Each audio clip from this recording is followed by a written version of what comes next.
Welcome to day 18 of the Chronological Bible in 1 year.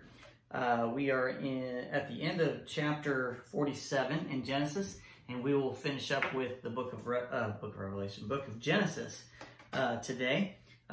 We will be touching on Revelation just a little bit. So let's get at it. So here we have Joseph in Egypt, and Jacob has finally come down with all his children and grandchildren and all his livestock, and they're all living in Egypt. And finally, Jacob is going to die. So here's Jacob. He says, "When I die, please take my body out of Egypt and bury me with my ancestors."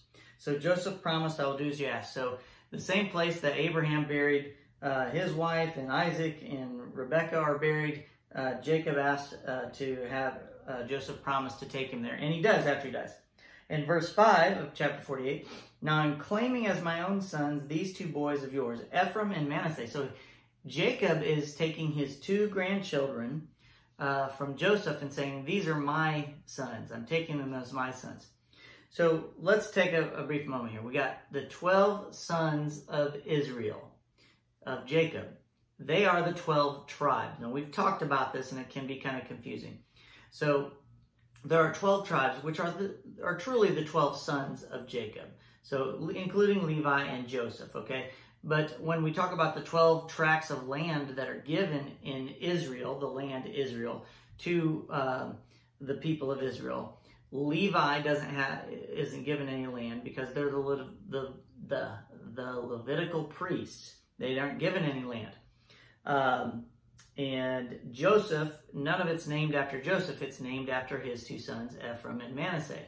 So they are taken as Jacob's sons, and they are given two of the tracts of land in the land of Israel. So I think that's pretty cool that's what that's talking about. But then he says, Jacob tells him that, you can have the children from whoever you have in Egypt at this point can be your children. So that goes on, and it plays a part in this.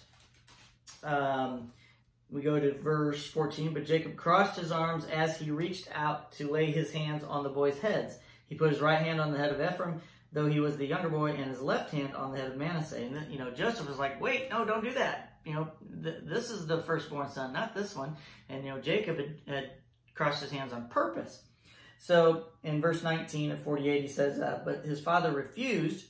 'I know, my son, I know,' he replied. 'Manasseh will also become a great people, but his younger brother, Ephraim, will become even greater. His descendants will become a multitude of nations. The people of Israel will use both of their names when they give a blessing. They will say, "May God make you as prosperous as Ephraim and Manasseh." So in this way, Jacob put Ephraim ahead of Manasseh. Verse 22, "And beyond what I have given your brothers, I'm giving you an extra portion of the land that I took from the Amorites." Remember that in the land of Canaan, the Canaanites, you had the Amorites, the Hittites.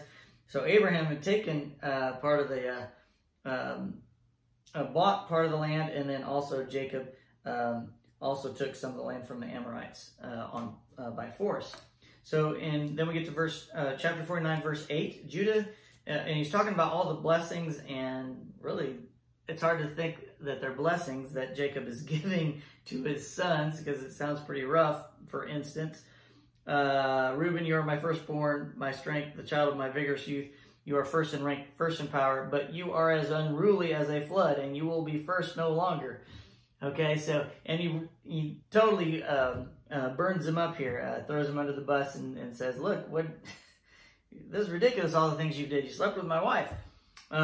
So he talks about all these things, and then he gets to Judah, and here's another really good find in Genesis 49:8. "Judah, your brothers will praise you.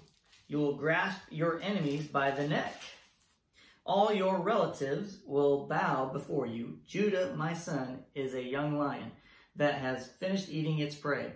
Like a lion, he crouches and lies down, like a lioness who dares to rouse him. The scepter will not depart from Judah, nor the ruler's staff from his descendants." Now, hopefully you understand what that says. I'm going to talk about it. "Until the coming of the one to whom it belongs." We're talking about Christ. The one whom all nations will honor, he ties his foal to a grapevine, the colt of his donkey to a choice vine. He washes his clothes in wine, his robes in blood of grapes. Matthew 24, 21 through 22. For there will be greater anguish than at any time since the world began, and it will never be so great again. In fact, unless that time of calamity is shortened, not a single person will survive, but it will be shortened for the sake of God's chosen ones. And then in Revelation 15, verses 18 through 20. He shouted to the angel with a sharp sickle, "Swing your sickle now to gather the clusters of grapes from the vines of the earth, for they are ripe for judgment." So the angel swung his sickle over the earth and loaded the grapes into the great winepress of God's wrath. The grapes were trampled in the winepress outside the city, and blood flowed from the winepress in a stream about 180 miles long and as high as his horse's bridle. 180 miles long and as high as a horse's bridle. Okay, in Revelation, a side note, this chapters 12, 13, 14, they're kind of that breath in a conversation you take to explain something, and then you go on. So, for instance, if I say, hey, here's the list of the things I'm going to do today, and then I go out and do them, and we write down all the things I did. So there's like two different things. I'm having a conversation with you, hey, I'm going to go do this.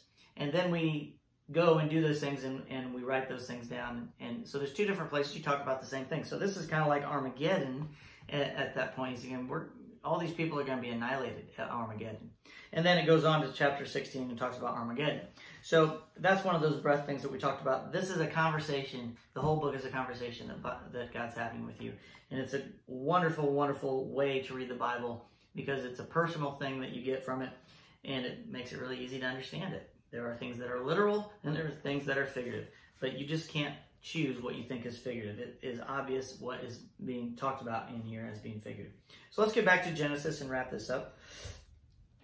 He goes on, and I wanted to say, I'll get to that in a second. Chapter 49, verse 26. May my fatherly blessings on you surpass the blessings of my ancestors. So this is Jacob talking to, Joseph. Jacob talking to Joseph. May my fatherly blessings on you surpass the blessings of my ancestors, reaching to the heights of the eternal hills, reaching all the way to heaven. May these blessings rest on the head of Joseph, who is a prince among his brothers. And then Jacob dies. He takes him back to that land. And then we go on. And then here we go with Genesis 50, the last chapter, verse 18. This is, then his brothers came and threw themselves down before Joseph. So here again are Joseph's brothers bowing down to Joseph. I just wanted to point that out. It's like 4 or 5 times that they all had to bow down to Joseph. And my guess is every time they went to see their brother in Egypt, they had to bow before him. So there's probably a lot more times than that, more than they wanted to admit. But Joseph replied, "Don't be afraid of me. Am I God that I can punish you? You intended to harm me, but God intended it all for good." So we even know the story. He gives glory and honor to God. And the last thing here that I want to say in verse 22 through 24. So Joseph and his brothers and their families continued to live in Egypt. Joseph lived to the age of 110. He lived to see 3 generations of descendants of his son Ephraim, and he lived to see the birth of the children of Manasseh's son Machir, whom he claimed as his own, who Jacob said, you claim those children as your own. Okay, and then here we go, verse 24. Soon I will die, Joseph told his brothers, but God will surely come to help you and lead you out of this land of Egypt. He will bring you back to the land he solemnly promised to give Abraham, to Isaac, and to Jacob. So just a reminder, Genesis 15:13. Then the Lord said to Abram, "You can be sure that your descendants will be strangers in a foreign land where they will be oppressed as slaves for 400 years. Okay, so after 4 generations, your descendants will return here to this land, for the sins of the Amorites do not yet warrant their destruction. So I've already talked about that. It's to allow the sins of the Amorites to come into fruition to the point where God says, it's okay, we're done with them. But God already knows that. God's not bound by time. He doesn't live in the present. He lives in the past, present, and future. So he knows what's going to happen. So he says, you're going to be slaves in Egypt for 400 years. Well, what happened? They sold all their livestock. They sold all their land and their bodies and became slaves. Egyptians and Hebrews became slaves to Pharaoh. And that's going to come back to bite them for 400 years. So then they're going to be led back into their land. So that's day 18. See you tomorrow.